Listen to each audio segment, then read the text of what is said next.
There seems to be a lot of criticism of Janelle and to a part Maddie and Tata Farms. And I'm a little confused by it because I feel like the expectations they have set for success are really, really low, and that people I'm seeing are holding them to a standard that I don't think that they've ever set. And what I mean is, do I think that Tata Farms is going to make them millions of dollars? No, but I've never thought that that was what they wanted to do.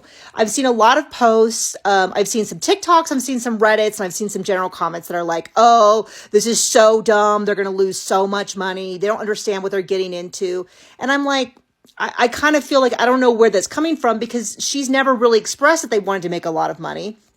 She just wants to settle down and do some stuff. In the last episode, even, like I saw somebody say, do they understand how much money it's going to cost to clear 160 acres? And I'm like, I don't think they ever said they were going to clear all 160 acres. And in fact, in the last episode, they talked about kind of maybe taking like 10 acres and doing something with it. And then maybe doing another 10 acres or something.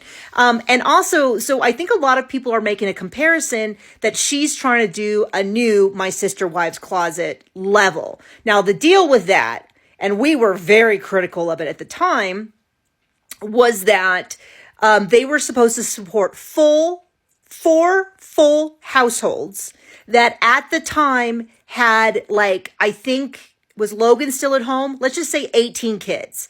So 5 adults and 18 kids, 23 people. Janelle is supporting herself. Maddie is also owning half of the property, but her husband works. And I don't know where Maddie fits in. I don't know what their goals are. So what Janelle needs to support herself is extremely low compared to My Sister Wives Closet. My Sister Wives Closet was also looking to do a shop, was also looking to open businesses, to franchise. I think they were trying to, they never said the word MLM, but I think they were trying to do that. Versus they bought a relatively affordable piece of land for her to put a house on. They showed the house she's putting on. It's 50 by 50, but that 50 by 50 staking that they did would include the exterior porches, which would not be finished, not in the same way that an interior house is. That's probably, I don't know what building costs are, but it seems very modest. And then maybe they'll have a little bit of a flower farm. She's already selling t-shirts and apron and a few small things. The quality's good. I got one for Christmas. It's super cute. So I don't see why people are like, oh, she's going to fail, because failing or succeeding is based on her goals. And to me, so far, it seems that her goals are extremely modest. Do I think she's going to make millions?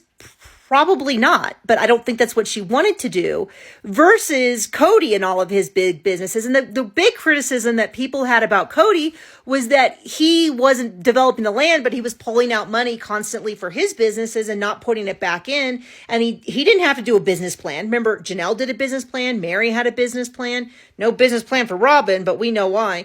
But Cody, we never saw a discussion of him taking money out. So that was kind of the issue. And then people are also saying, they always presented her as a business mind person, but she's really not that smart. I have no clue how smart she really is at business, other than somebody at some point paid her enough to where she was like one of the main breadwinners in the family.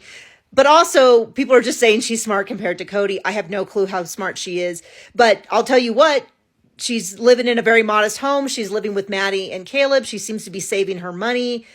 She seems to be doing okay.